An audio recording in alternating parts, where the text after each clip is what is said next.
Welcome everyone to M&M Chat, the D&D discussion show where I, your host, Jared Bornegal, interview awesome people in the community to find out how they got into D&D, what they're working on now, and anything else that comes up.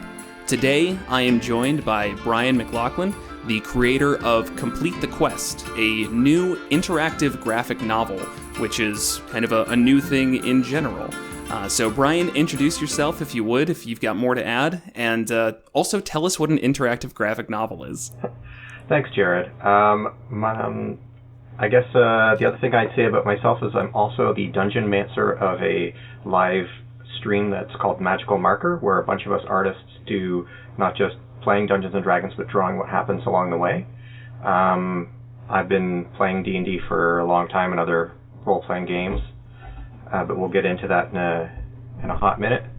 What an interactive graphic novel or game book or whatever it is, it's basically, it is sort of like those old choose your own adventures or fighting fantasy books you have, except for it's laid out graphically, which I think really is, pun intended, a game changer, because it really changes your experience playing through one of those multiple path things, having everything visually laid out before you, and it brings it more into the role-playing game realm for me, because it makes it more about how to make those choices and why you make those choices instead of just an arbitrary left-right. Right. No, that makes a lot of sense. And I think what from my looking it over, what it added as well was your ability to just put a map in front of the reader and just say, like, hey, you're going to go through this. And it started off really simple, but as I looked into it more and, saw later on, you get into these like split pathways and pages that are broken out into multiple paths and everything. And it was really, really interesting. Oh, thanks. I had a lot of fun trying to make all those different paths and trying to make it work. I mean, you start off, you get to pick 3 of 6 different characters, and who you pick to go on the adventure sort of makes more paths more likely that you'll take them. But it does encourage you, if you have your creative solution, to just use that instead. So, you may find that if I take the fighter characters, I can fight my way past this, or if I take the sneaky character, I can sneak my way past this. But if you just say, oh, you know what, I think my character, they're supposed to be good at talking, so I'm going to say they're going to talk their way past this. And that's fully okay. And making sure there was always what people would consider an official or safe way through, but encouraging people to also look for other ways that go beyond what's in the text. Right. So with the time that I spent with it, I didn't see any immediate failure points. I know, like with Choose Your Own Adventure books, which was what I'm familiar with, loved them when I was younger. I feel like that was like one of the big things was it was just failure point. Does that happen at all in these, or is it more about the story that you make along the way? I think the only thing you can get as a failure point is I've got to go back and go another way. And that's... Sure. With the Choose Your Own Adventures, you would have your fingers in between all the pages. Yep. That was frustrating. But with this, it doesn't feel like cheating because it's right there on the page. So you're like, oh, I guess maybe I shouldn't go into the Mushroom Cavern. I'm going to try going into the Dwarven Mine instead. I'm just going to backtrack and have a look at what's over there. And it's literally like just flipping one page or maybe looking on the same page where you need to go to find those things. I really don't think there is a failure point unless you're just failing to enjoy yourself, in which case I'm sorry.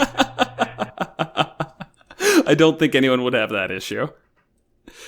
So yeah, I'd say it was really great, and I just want to know, where did you even get the idea for this type of book?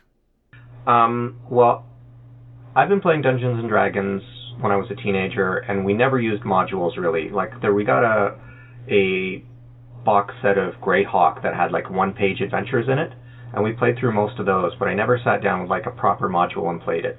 Some of my other friends did when they took their turns to Dungeon Master, so we played through Temple of Elemental Evil and a couple other things. But I decided to get some of the hardback Dungeons & Dragons adventures, and I was reading through those, and I'm like, my imagination just started going, and I started thinking, how would I go through this? And how would I, combine these elements in the adventure to the most interesting success points? And I thought, that to me can be more fun than maybe playing these adventures, because playing these adventures is going to take me years.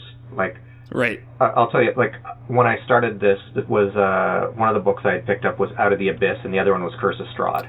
And I'm just finishing Out of the Abyss with my group this week. So it's like it's taken over 2 years to finish this. Yeah. We play every other week, not every week, but still, like, you know. That about lines up, because I have played through Out of the Abyss as well, and that was a solid 9 to 12 month campaign, something like that, and we were playing weekly. So, yeah, not surprised. It's a long one. And so I was thinking of, you know, if this was something that I did, it would obviously be a comic, because I make comics, that's how I think about things. And I looked at how that would change gameplay, and so I made up like a little sample page, and I drew it out, and I was like, oh, this is actually really fun. I wonder what would happen if I had multiple pages. And I just started, you know, exploring what it meant. And because I've written Choose Your Own Adventure books, and, well, not books, but like, I'd written books when I was a child, and I had written Choose Your Own comics that were, you know, a couple pages long, where it's more like a maze with on the page, almost looks like a board game, a multiple path board game.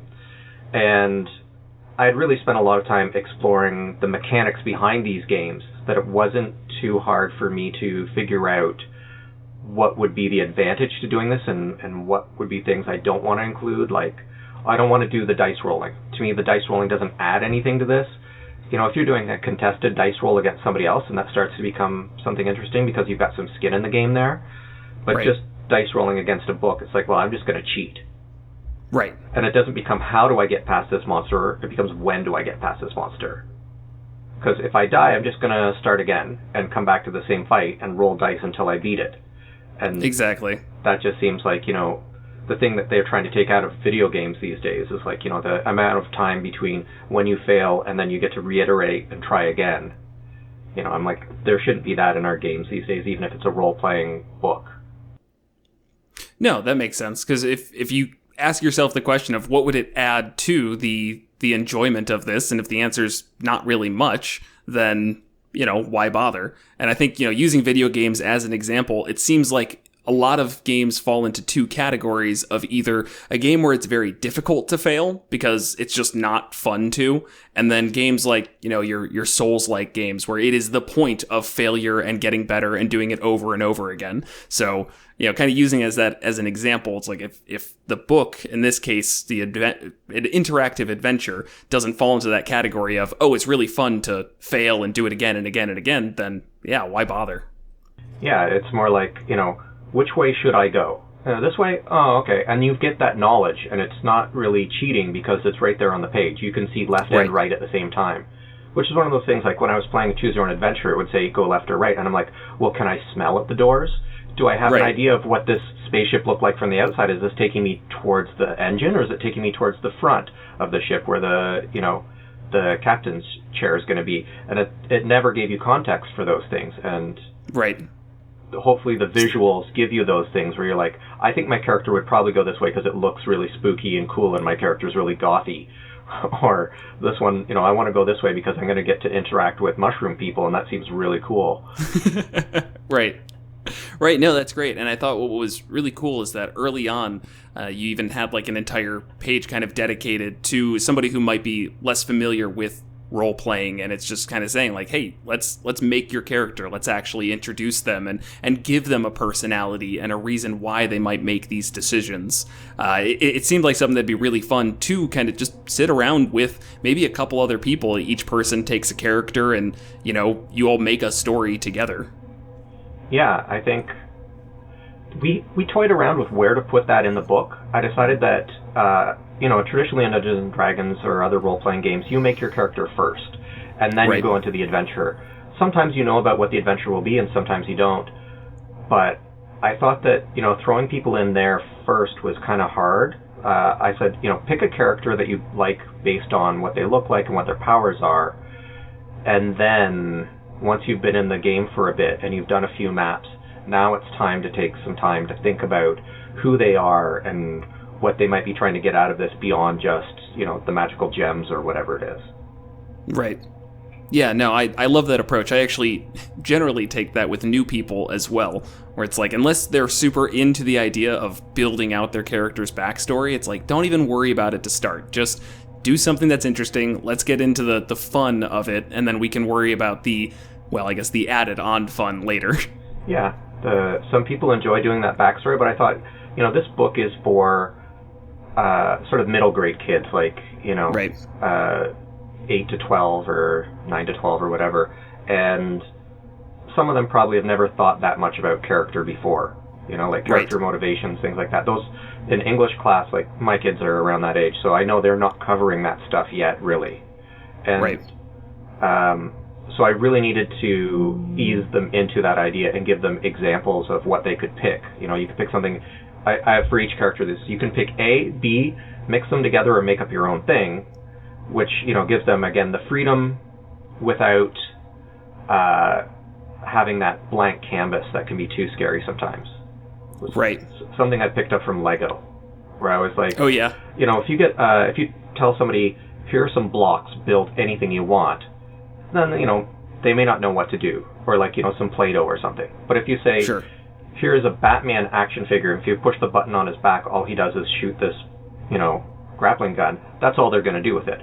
But if you have a Lego set and it's got a Batman in it, then you go, oh, I'm going to use these bricks to build a Batcave or a Batmobile, or it gives you enough of a storyline that you can build something out of it that's yours, but it doesn't leave you empty-handed and uninspired. Yeah, that makes perfect sense. I love that way of thinking. So taking things back to when you started with Dungeons and Dragons or TTRPGs in general, what initially got you into the tabletop role playing? My parents bought me the Red Box set because it was recommended to them by a toy shop owner, and we tried looking into it, and we couldn't make heads or tails of it. We were like, me and my brother were probably like 6 or 7 or something, and like, right. It's just impenetrable. We love the art, and we love some of the ideas in there and reading some stuff, but we couldn't get into it. But by then we had already been reading Choose Your Own Adventures and Fighting Fantasy and the spin-offs of those, like the Witch Way and Grail Quest and all those other types of things. So we were into it genre-wise and into it as a, sort of the idea of going on a fantastic adventure. But it wasn't until middle school when we had a friend who actually knew how to play and took us on the adventures, and we did a lot of stupid things at first, of course, because we were like, 10 years old, and there's a lot of, stealing furniture from an inn and trying to sell it, and, just weird ways to try and make money and create chaos. But every middle schooler is chaotic in some way. Yeah, because, just a safe place to break rules. Right. And so we played first edition for a little while, and then eventually by high school we got into second edition. My brother got out of it, but I was still playing with that group of friends. And we really enjoyed that. Third edition after college. And, throughout there I tried a few other things, like we played a couple of games of Vampire the Masquerade, and there was I think we rolled up some Gamma World characters, but we never got the adventure started. I bought the Marvel Superheroes role-playing game, but the module I got for it was all about being in the Danger Room with the X-Men. So it was like, everybody except for one character is going to know that this is fake. One character is going to know it's fake because they're administering the Danger Room, and everybody in the Danger Room is going to think this fight is real.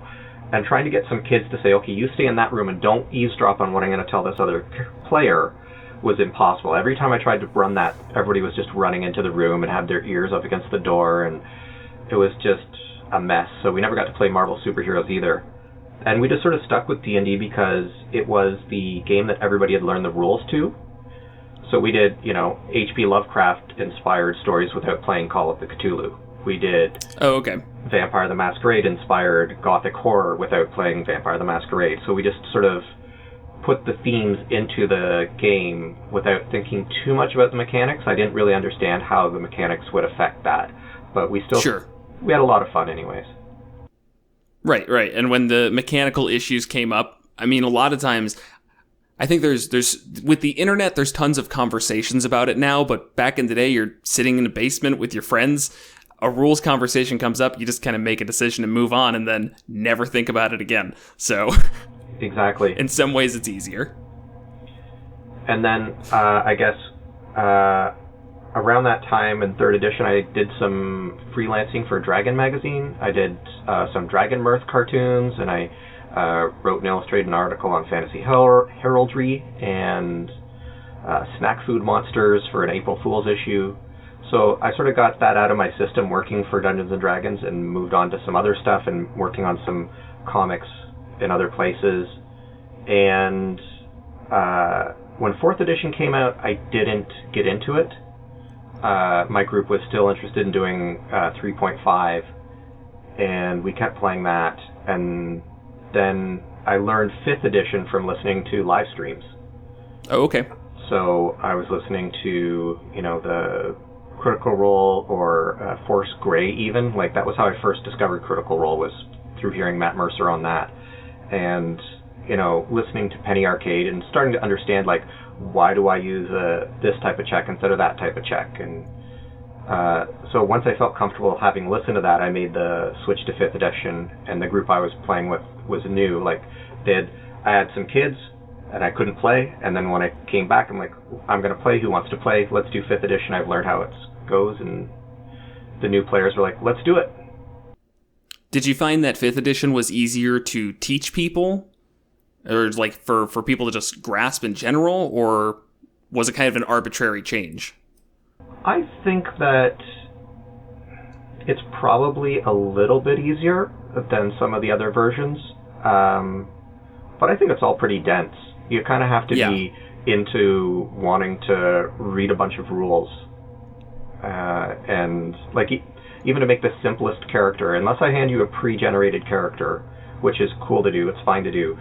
But the type of person that's going to want to say, like, yeah, I want to come and check that out, are usually the people that want to spend an hour, reading through a rule book and looking at all the different choices and thinking about what they could mean.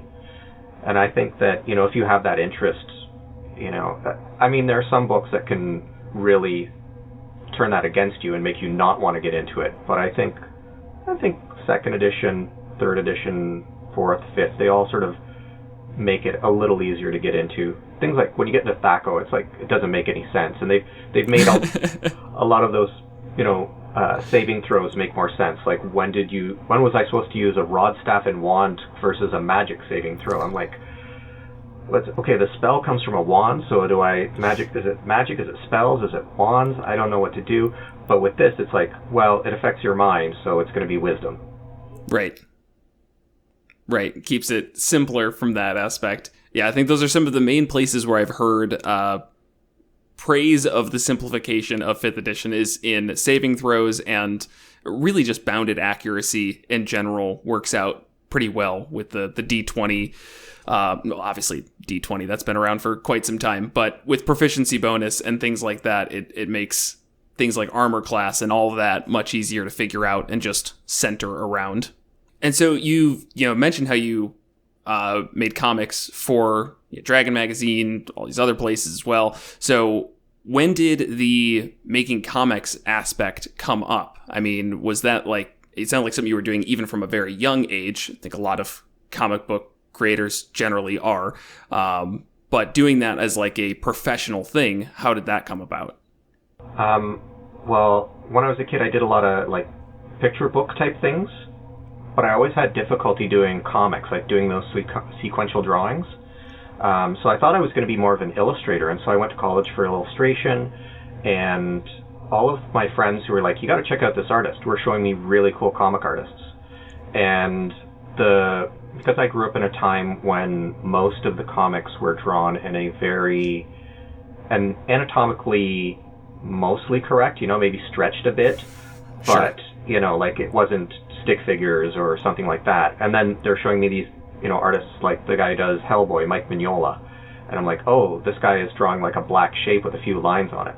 Or they're showing me like Dave McKean, who's like painting and being really scratchy about it. And I'm like, oh, these are really, there's so many different ways to do this. And I had realized that the people who I was going to school with enjoyed, talking about brush strokes and thinking about, the way that they apply the paint to the page or the ink to the page. And I was thinking about it as how to tell a story. I was like, okay. I've got enough down to move on to the next thing. This should get across what I'm trying to say. And that's where my interest really lay. And so those people showing me what comics could be sort of opened my eyes in college. And so I started trying to get a job doing that. What worked out is a Canadian kids magazine called Owl, which is not as wild as Nickelodeon, but not as tame as Highlights. It's like somewhere in between the two of those. Right.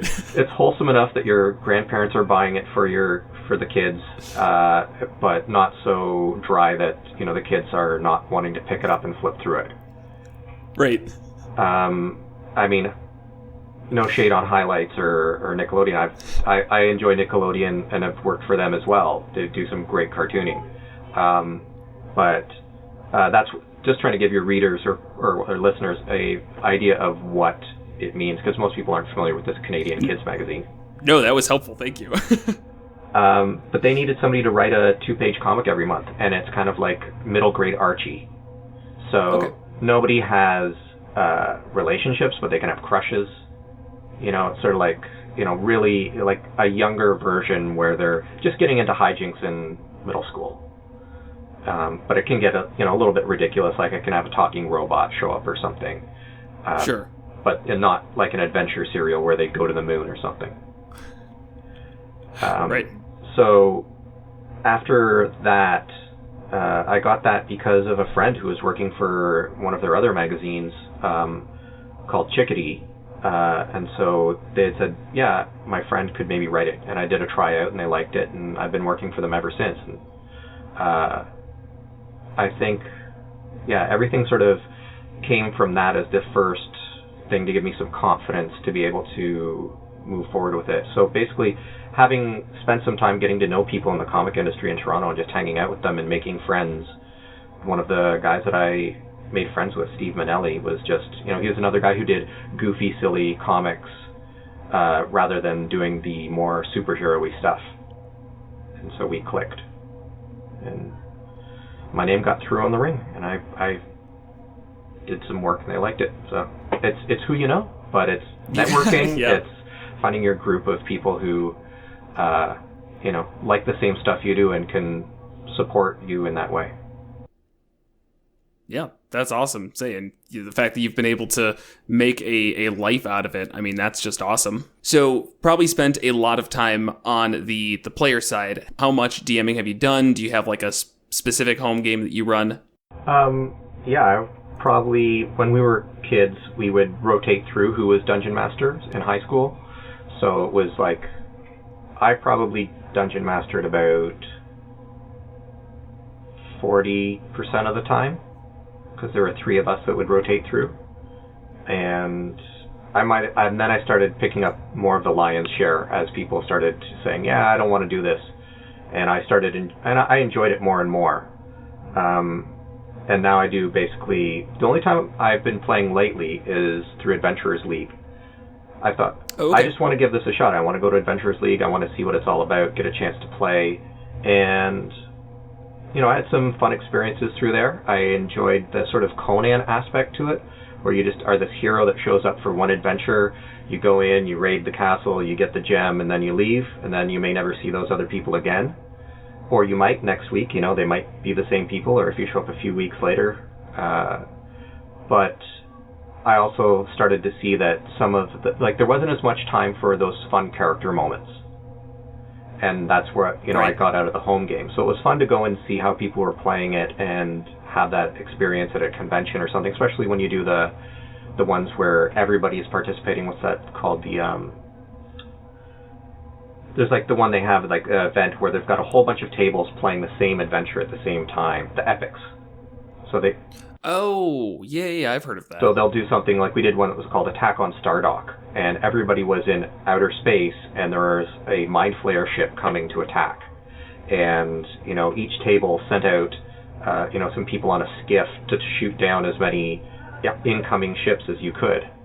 And then if you defeated enough ships, the big boss ship would explode. But every table had to ring up as many kills as they could possibly get before that worked. Man, the logistics of that sound wild, but really, really fun to be a part of. Yeah, it was.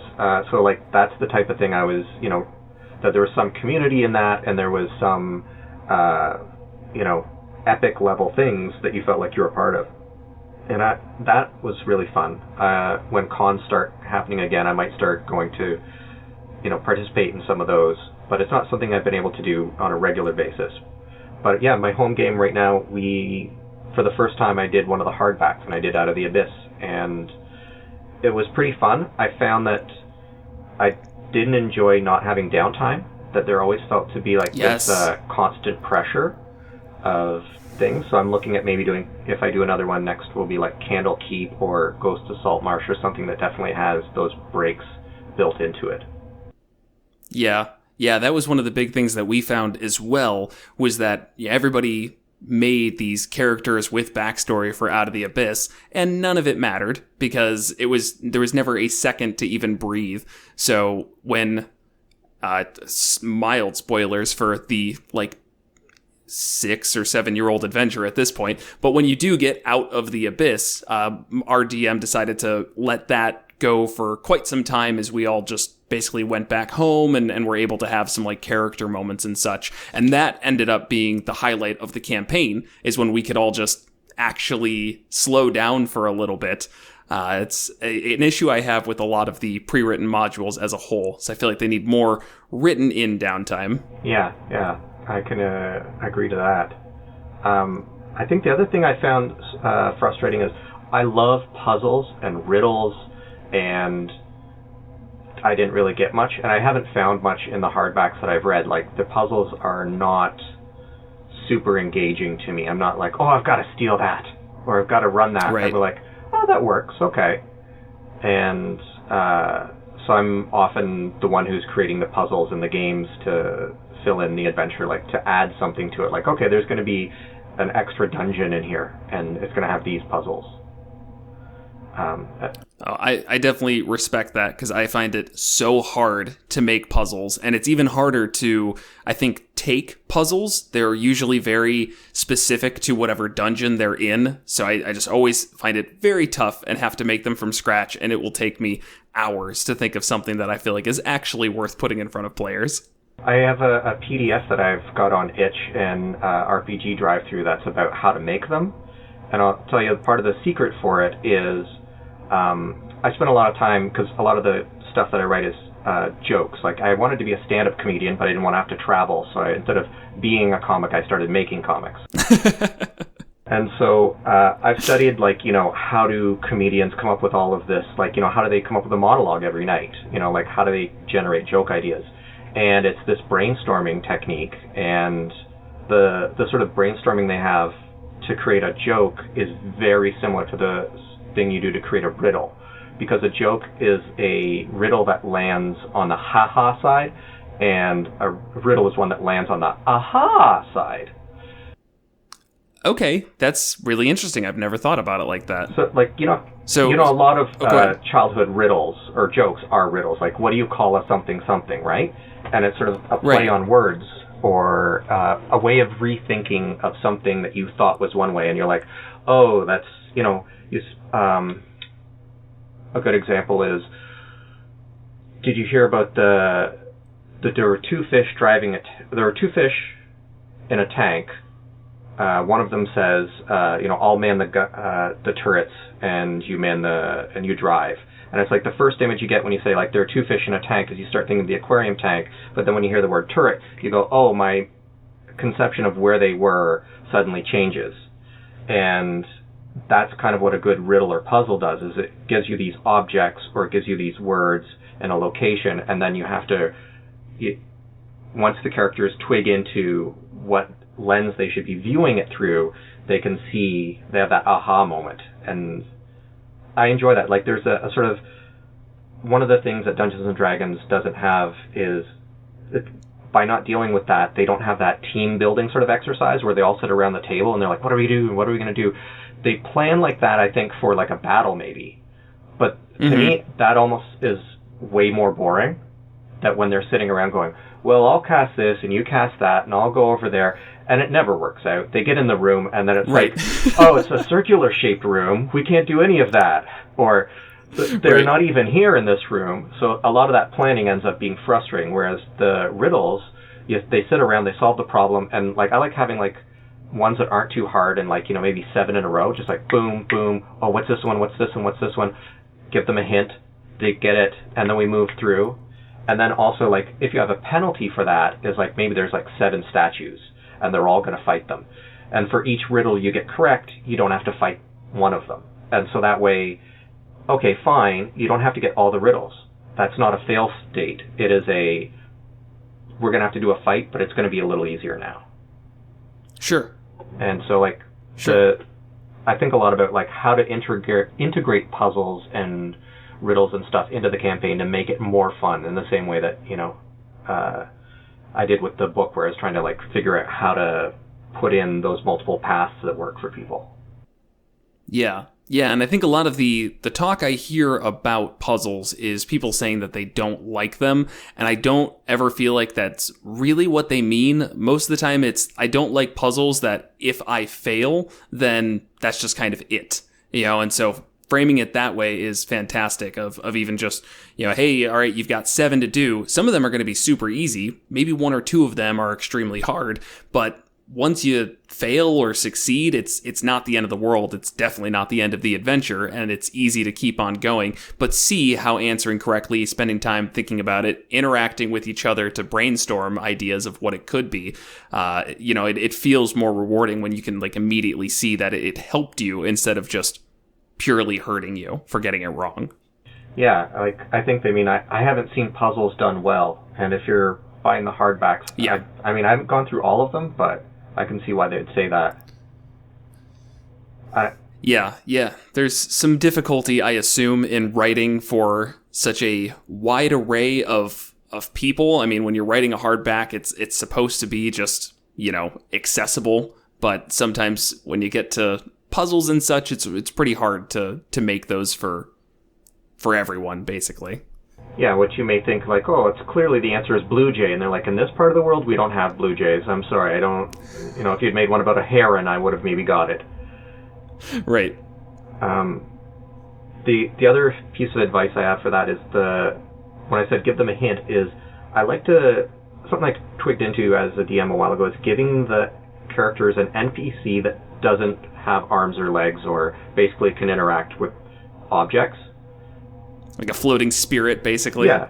I've given, like, amulets that have, somebody's soul trapped in it, or, like, a talking dog, or in the Magical Marker campaign, there's, like, a severed hand that's from a spellcaster that's, looking for the other hand to magic themselves back a body, and that will write stuff out. So it can't lift stuff up, it can't push the characters into doing something, but it can give hints. And that's, my way is, like, I know as a DM I've been in the situation where I put them in a puzzle, and they were just like doing everything except the thing. They say, we should look under the carpet for the key. I bet it's under there. And somebody says, no, let's check the drawers first. And they check the drawers and say it's not in the drawers. It's under the carpet. They've said they want to look under the carpet, but I don't have a character in that room to tell them that. And I'm just like, right. I could, like, this was before skill checks were a regular sort of thing, where I didn't think like, oh, I'll just make a perception check or something. I could have done that, but at the time I was just thinking, I really need a voice in this room that's the Dungeon Master's voice, that's usually quiet, sort of like an animal familiar, where it's like most of the time we forget that it's there, but suddenly you need somebody to go get the key on the other side of that grate, and you've got your little weasel back. Right. We forgot when it was the number of people to teleport, and you're like, yeah, there's only 4 of us, no problem. But that's a really great way of putting that, and man, I've myself experienced that too many times. It seems like every time I give a puzzle, the first solution that players come up with is 1, correct, and 2, the last thing they do. Yeah. So I'm gonna steal that, having a little guide to sit on their shoulder and just point them in the right direction when it's taking a little bit too long. That seems like a good idea. One of the characters I suggest is a character that's incredibly dumb, and then it's like always agreeing with you for when you have a bad idea. So like you're like, oh, we should totally like just go up and fight the dragons. Like, yeah, that's a great idea. Yeah, let's go do that. It's like, oh wait, if the dog is agreeing with you, the talking dog's agreeing with you, that this is a problem. Love it. Yeah, I'm definitely stealing that.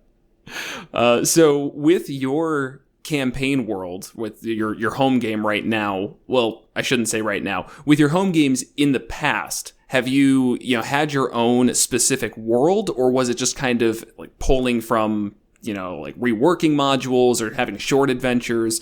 Like, do you have a consistent universe? I never thought of it as being a consistent world. I often had like certain cities and, built out from there. But I never got to the point where I was building something like Taldore, where it was like, this elaborate realm. And that would change from time to time, like, from adventure to adventure. Yeah, because I find that by the time I finished the campaign, about half of the group had left. And then had been replaced by another new group. Like, somebody say, yeah, I've been telling my friend and they want to join. And it's like, sure, no problem. And then somebody else is like, I'm sorry, my job says I've got to come in on Mondays now. I can't play Mondays anymore. And everybody else is like, Monday's the only day we can do.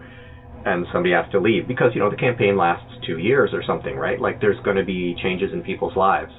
And so having that persistent world hasn't been something that's worked for me because I haven't had a persistent group of players. Yeah, that makes sense. Any interest in it when you've been playing, I guess I should ask this, have you been playing Out of the Abyss with the same people, or has that been much of the same? We've had some changeover with that as well. And I had been doing that with Magical Marker, and I'm using some of the world building I've got from Complete the Quest in there, where I've thought, what I want to see is an underground realm that has insect people in it. Give that some more flavor, like the idea that it's not Drow and Duergar and Dwarf so much. They live in the mountains, but they don't live under the ground. And sure. That tree people and plant people are more common. And thinking about, who the gods are, that's been something I've been putting more thought into for that campaign. Because I knew that the people that I'm going to be doing it with are going to be participating in it regularly and sticking with it. And I guess I'm presenting it to the world, so I'm putting more care into it. Sure. So, hey, tell me more about Magical Marker. And it's been mentioned a couple of times, but... There's a Toronto Comic Arts Festival, which is a wonderful event in Toronto. It's a free event to go to, and they have lots of great programming. And one year I did Dungeons and Drawings, where I had people come up and draw what happened while the game was going on. They just did it on sheets of chart paper. And we had a great response where the room was packed all 3 times we did it, and I was like, oh, I'm surprised we had such a great response to this. And we looked for a live venue to do it in, and we couldn't find one, and then COVID hit, so we decided let's do it online. Because a couple of the people that had done it, like I had, each of the times I did it, I had different people. But 2 of them were like, yeah, we're kind of new to Toronto, and and I said, you want to join my home game? Let's do it. And so we started playing together, and so they became the people who I was trying to do this with, and we picked up a couple more players, and basically it's a PG-13 adventure of teens and tweens on their first big adventure away from their mentors. Kind of like, kids on bikes, but there's kids on hikes. There's no... Right. So we're trying to do something that is, a little more lighthearted, and I found that this group is really interesting because every time they encounter a villain, like, a lot of the time they try to talk to it and talk it out of fighting. And so we've had a lot fewer combats, and I think the combats have been less interesting, and the discussions we've had and the character moments we've had have really been what's sort of driven it and made it an engaging show. That's great. And I think that definitely helps a lot more if you are trying to share things out to the world, because if you've ever seen a live stream that feels like pure numbers, it doesn't have the same engagement, we'll say, as having a gripping story. I mean, that's just kind of the way it goes. So, I mean, that sounds fantastic, and I'm sure that you've had some great art come out of that as you're drawing along with it. Yeah, and I take the opportunity to pre-draw stuff as the Dungeon Mancer because I find it's often hard to be managing all of the NPCs and knowing reacting to the PCs and draw at the same time. So they end up doing more of the drawing. Like when you're waiting for your turn and you're on your phone, maybe you're thinking about what spell you're going to cast, but instead they're drawing. They're doing they're drawing the scene, and so that's good because I feel like it gives the players something to do that keeps them engaged and helps express themselves even when they're having a moment where they're quiet, like we're seeing how they're sulking or how they're relaxing or being scared while this conversation is going on between two other characters. But it's fun to be able to pre-draw stuff as the Dungeon Master, right? So even though I can't draw in the moment, I'm like, here's what you see, and I drop in a location and a creature, and they're like, oh, okay. And they don't have to ask a lot of questions about, how far away is it, or what color is it, or they kind of get an idea right away, and then they start asking, more direct, specific, helpful questions like, I saw there was this in the background. Can I use that? And I'm like, yeah, let's do it. That's totally. Right. I've actually done that a couple of times where, not in any way professionally, but my fiance draws, and there was a couple moments that I was like, I really want everybody to like have a good visualization of this, and had her pre-draw out the scene. So it's like reminding me that I've done this before to some extent. And yeah, I think immediately people were looking at the picture and asking if they could interact in very specific ways, stuff that it's hard to get across when you just explain an entire room to a group. It's hard to put all of that information in at once. Or, you add more detail when you're drawing than when you're talking, because you're trying to turn things back over to the players when you're the Dungeon Master and not, just give an overly lengthy description. So when you have that picture in front of you, and I'll say if it's an extremely detailed one, great, but even like a quick mock-up of the room just lets players really run with what's in front of them. Yeah, and as a Dungeon Master, even if you're doing a quick sketch, it takes you a minute forces you to think about the environment. So you're like, oh, this is a castle room. Oh, maybe I'll put a desk here because this person is going to be reading when they come in. So where's the desk go? Oh, it should be by the window because they need the light. Oh, well, I'll put a window here then. And then, those things might become relevant in the scene where they're like, oh, I want to jump out the window. Grab the thing and jump out the window and run away. Right. Yeah, the more detail you add, the more chance there is for any type of interaction. So that's really cool. And how long have you been doing that?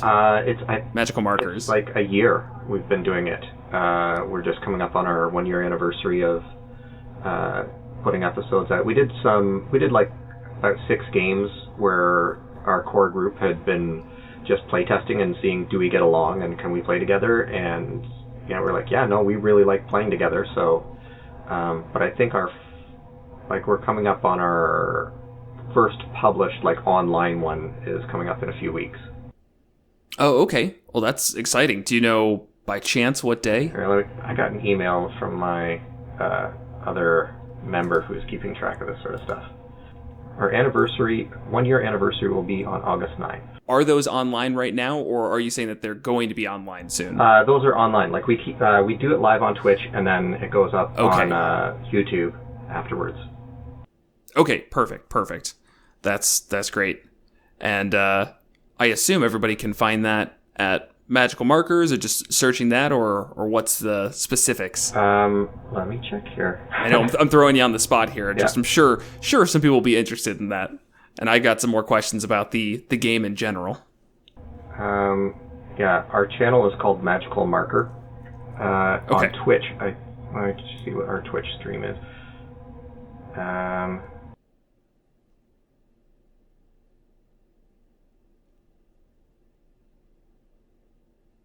Magical Marker, our Twitch stream is Magical Marker Stream, because for some reason people have taken Magical Marker. If there's a combination of 2 words, people have probably taken it for a username. So yeah, that just happens. Perfect. And so, I mean, tell me about the game itself, because you've mentioned that it's much more conversational than you might be used to. You know, everybody tries to kind of avoid fights and combat. So just what is the premise of the story? 'Cause I'm assuming that it's overarching. Yeah, so the story begins with these all of these apprentices that exist in a world where they're gifted. So they have the ability to, when they lie down to sleep, wake up and they're perfectly healed. Basically all these things that in Dungeons & Dragons you're like, well, that sounds unrealistic. It's like, well, that's because only certain people in the world get this, and they're called the gifted.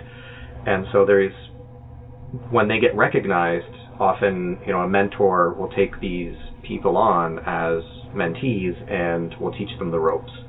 And some of it is like a wizard learning from another wizard, but it can also be like, you know, learning just how to pack a saddlebag or how to sleep lightly. So I let them pick a mentor that, you know, fit them character-wise. It didn't have to be the same class. And, you know... Sure. And somebody like a rogue who, you know, learns on the street wouldn't have to have like an official apprentice. Like you could be somebody who grew up on the street, but you had somebody who was, you know, an ally to you in some way. So anyways, these mentors are all getting together for the first time in a long time in the first episode, and they start to hang out, and like in the kids' room, you know, like there's you go to the kids' table at Thanksgiving or whatever. Yeah. So they're downstairs in the rumpus room hanging out, and basically all hell breaks loose, and they get teleported away for their own safety. And it's them trying to figure out, you know, what's going on, what happened to their mentors, and how are they going to survive, and how are they going to get along as a group, because they had never met each other before this. Sure. And so their personalities clashing, and, you know, some of them are like, we've got to go find them right away, and others like, that's fine, they're our mentors, they're super powerful, they're going to come find us, we should just stay in one spot. And, you know, the characters coming up with what they should do and coming to grips with what might have actually happened. And they're trying to make their way back to, you know, where they know they have to save their mentors, basically. And how do they do that? Being wickedly underpowered. That's great. And did everybody know that this was kind of the start? When I say everybody, I mean the players, of course, that their mentors were going to be like ripped away from them, or was that kind of kept secret? No, it was kept secret. I said that. Nice. I said that you weren't be with your mentors, but I didn't say how. Like, I didn't say that they were going to be like the main plot thing, that they were going to have to try and rescue them. That doesn't have to be the plot. They could decide, screw those guys. We don't want to have anything to do with them. They failed us. Sure. But since they've decided they want to free them, that sort of becomes, I guess that's when our first chapter will end. Yeah. And, you know, we're not trying to be, you know, get to level 20 or anything. We're just going to see where it goes and end the chapter when it feels right.